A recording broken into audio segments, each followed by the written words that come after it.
안녕하세요. 반갑습니다. 비트코인 뉴스 팡입니다. 비트코인 올해 안에 역대 최고가 경신할 것, 유명 투자자의 확신이라는 기사입니다. 암호화폐 전문 매체 유투데이에 따르면 유명 투자자 앤서니 폼플리아노는 비트코인이 2025년 내 역대 최고가를 경신할 것이다 라는 강한 상승 전망을 내놓고 있습니다. 그는 단기 조정과 시장 혼란에도 불구하고 결국 비트코인은 주식시장과 함께 반등하며 상승세를 이어갈 것으로 예측을 하고 있습니다. 현재 시장은 도널드 트럼프 전 대통령의 전방위 관세 조치와 중국의 34% 이제 보복 관세 발표 등 재정학적 리스크로 불안정한 흐름을 보이고 있는데, 이에 따라 비트코인은 최근 10억 달러에 달하는 청산을 동반한 급락을 경험을 했습니다. 주식시장과의 상관관계도 여전히 높은 상태인데, 이게 이제 지금 디커플링 현상으로 이제 바뀌고 있죠. 펌플리아노는 이러한 흐름 속의 혼란 속에서도 시장은 결국 이 혼란을 잇는다라고 강조를 하고 있습니다. 그는 비트코인이 단순히 회복되는 것이 아니라 예상을 뛰어넘는 속도로 반등에 나설 것으로 내다보고 있습니다. 비트코인의 최근 고점은 2025년 1월 109,114달러이며 현재 가격은 이보다 약 25% 낮은 수준에서 거래 중인데, 그러나 폼플리아노는 이 고점 돌파가 단순한 꿈이 아니라 시간 문제다라고 강조를 하고 있습니다. 시장의 변수로는 이 미 연준의 금리 정책과 글로벌 무역 갈등의 향방이 남아있다라고 보고 있고, 특히 금리에 인한 기대감이 시장에 긍정적으로 작용할 경우 비트코인은 다시 한번 디지털 금으로서의 입지를 강화할 것으로 보고 있습니다. 전체적으로 비트코인에 대한 믿음을 계속 가지고 가는 것으로 볼 수가 있고요. 그리고 또 하나의 기사는 비트코인 가격과 펀더멘털 괴리, 격렬한 회소 과정이 올 것이다. 샘슨 모우라는 기사인데요. 비트코인 옹호자 이 샘슨 모우가 최근 가격이 펀더멘털에 비해 저평가 상태다라고 지적을 하고 있습니다. 이 같은 괴리가 격렬하게 회소될 수 있다라고 시장에 경고 메시지를 던졌다고 하는데, 오는 4일 자신의 X를 통해서 누구나 비트코인 가격과 펀더멘털 사이에 큰 괴리를 볼 수 있다. 이런 종류의 괴리는 보통 격렬하게 해소가 된다라고 말을 하고 있습니다. 이는 비트코인 채택 등 펀더멘털엔 강세를 보이고 있는데, 가격은 83,000달러 근처에서 횡보하거나 하락세를 보이는 상황을 반영한 것으로 보고 있습니다. 최근에 이러한 흐름들이 결국에는 이제 비트코인의 가격과 이 괴리가 있다는 부분은 뭐 여러 가지 의미로도 해석을 할 수가 있을 것 같은데, 아무래도 그런 부분들도 있어요. 채굴의 원가와 거의 가까워진 부분들도 있고요. 그래서 거의 뭐 비트코인이 굉장히 저평가 상태다라고 이야기를 하는 근거 중에 이제 그런 채굴 원가와 비교하는 내용들도 있습니다. 그래서 그런 것들도 참고적으로 한번 생각을 해보시면 좋을 것 같고, 그리고 지금 이거는 이제 고래들의 지금 흐름인데, 인플로우 이제 들어오는 자금들이 계속 있다라는 거죠. 그것도 이제 고래들의 자금 유입이 계속되고 있다라는 겁니다. 그래서 2025년에 들어서도 지금 지속적으로 고래들이 계속 들어오고 있는 흐름들, 요걸 이제 긍정적으로 보고 있고, 이 고래들이 이제 뭐 기업들도 있고요. 지금 현재 마이크로 스트래티지, 뭐 게임스타, 앞으로 이제 들어올 메타플래닛, 뭐 이런 기업들도 있고요. 기관들도 아마 추가적으로 들어올 가능성, ETF를 통해서 들어올 가능성들도 염두에 두고 봐야 될 것 같고요. 그래서 2024년에도 많이 이제 들어왔었는데, 2025년에 오히려 고래들의 그런 큰 움직임들이 더 기대가 되기도 합니다. 자, 미국 10년물 국채 금리 올해 첫 4% 하회, 대체 투자로 비트코인 주목이라는 기사입니다. 미국 10년물 국채 금리가 지난해 10월 이후 처음으로 4% 아래로 떨어졌다고 4일 비인 크립토가 보도를 했는데, 이에 비트코인과 기타 위험 자산이 시장의 관심을 끌고 있다는 내용입니다.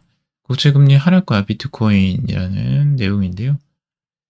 금융시장 정보제공업체 바차트에 따르면 이번 국채금리 하락은 이 경제적 불확실성이 증가했음을 반영을 하고, 특히 이는 경기 침체 우려와 함께 연준이 예상보다 빠르게 금리 인하를 단행할 수 있다라는 관측이 늘고 있는 상황과 맞물려 있습니다. 국채금리 하락은 전통적인 안전자산인 채권의 매력을 감소시켜서 투자자들이 더 높은 수익을 얻을 수 있는 투자처를 찾도록 자극을 하는데요.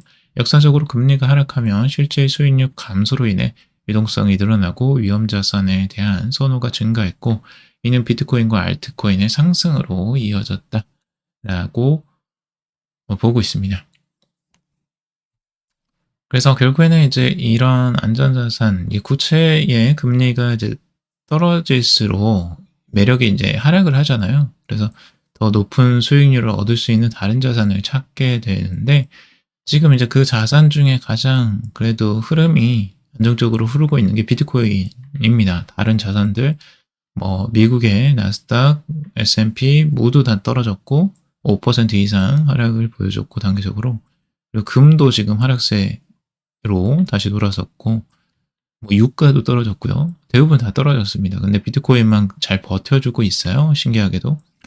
이런 부분들이 이제 비트코인에 대한 투자에 대해서 긍정적으로 좀 전망을 하는 내용들이 나오게 하는 근거라고 볼 수가 있고요. 글로벌 증시 패닉에도 금값도 3% 급락, 금매도의 마진콜 대응이라는 내용이죠. 이게 이제 금값이 떨어진 내용을 어제도 전해드렸었는데, 안전자산 선호 심리로 최근 금값이 랠리를 이어간 가운데 연이틀 이어진 글로벌 증시 폭락으로 유동성 부족에서 직면한 투자자들이 차익 실현에 나선 것으로 분석을 하고 있습니다. 자, 이렇게 되면 이제 금의 경우 마진콜에 대응하는 유동자산 성격이 있다라는 거예요. 그래서 위험 이벤트가 벌어진 이후 금을 매도하는 것은 자산 포트폴리오에서 금이 할 수 있는 역할을 고려할 때 특별한 일이 아니다라고 이야기를 하고 있습니다. 근데 이렇게 이제 금이 보통은 이제 상승을 하다가 주춤하고 다시 조정세가 나오잖아요. 그러면 오히려 예전 같은 경우는 비트코인이 그때부터 힘을 발휘한 경험들이 있거든요. 그래서 금이 한 차례 쭉 상승하고 그게 이제 꺾이는 순간부터 비트코인이 갔던 경험이 있는데, 과연 이번에도 이제 그런 패턴을 반복을 해줄지는 모르겠습니다. 하지만 그런 사례들이 있다라는 걸 좀 참고적으로 알고 있으면 더 좋겠죠. 그래서 뭐 확률상 그런 부분들을 좀 참고 지표로서 활용할 수도 있겠고요. 자, 디커플링, 아까 말씀드린 것처럼 전체적인 증시와 그리고 비트코인의 가격 간에 이 디커플링 현상이 뚜렷하게 나타난다라는 내용입니다. 파월 의장이 향후 분기 동안 물가 상승이 심화될 수 있다라고 언급한 점이 시장의 불안을 키웠다고 설명을 하는데, 트럼프는 이에 앞서 소셜미디어를 통해 파월을 직접 겨냥하며 금리를 인하하라라고 압박을 했습니다. 그러니까 지금 그 트럼프가 왜 관세를 이렇게 막 매기고 오히려 경기를 침체시키는 일들을 하고 있을까 하는 거죠.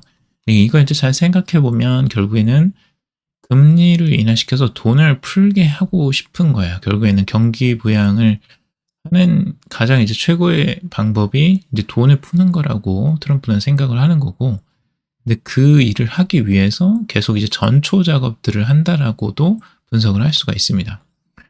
그래서 지금 명확하죠. 트럼프가 원하는 건 금리 인하예요. 금리 인하를 지금 목표로 두고 일을 많이 벌이고 있는 거라고 볼 수가 있습니다. 자, 그러면 트럼프가 원하는 대로 금리 인하가 나오게 된다면 전체적으로 이제 비트코인이나 자산 시장에 자금이 많이 돌 것이고, 그렇게 되면서 이제 비트코인의 가격 상승이 자연스럽게 일어날 것이다라는 이런 전망들이 나오게 되는 거죠. 그러니까 그런 큰 흐름들을 이제 여러분들이 하나씩 보시면서 투자를 하시면 조금 더 안정적으로 투자를 하실 수 있을 것으로 예상이 되고요.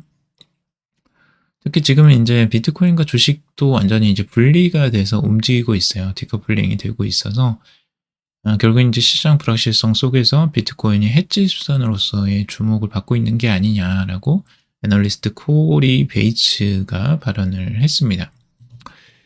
그리고 2018년 이제 미국 무역 전쟁 당시에를 이야기하고 있는데, 그때 가격 상승이 제한됐으나 중반 이후 15% 급등한 사례를 언급을 하고 있습니다.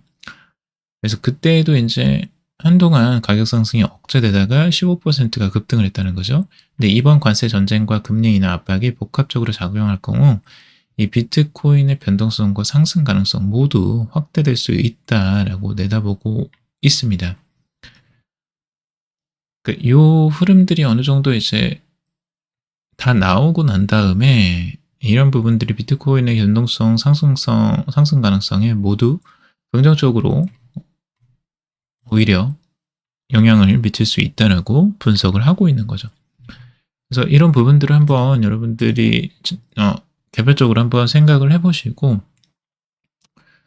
어떻게 앞으로 흘러갈 것인가를 단기적인 시간만 보지 마시고 이제 장기적으로도 한번 생각을 해보시면 조금 더 안정적으로 투자를 하시는 데 도움이 되실 거라고 생각이 들어요. 그래서 그렇게 좀 여유를 가지시고 큰 그림을 보시면서 투자를 하시기를 좀 바라고 이건 제 개인적인 생각이니까 여러분들의 만의 또 생각들을 한번 해보시면 도움이 되실 것 같습니다.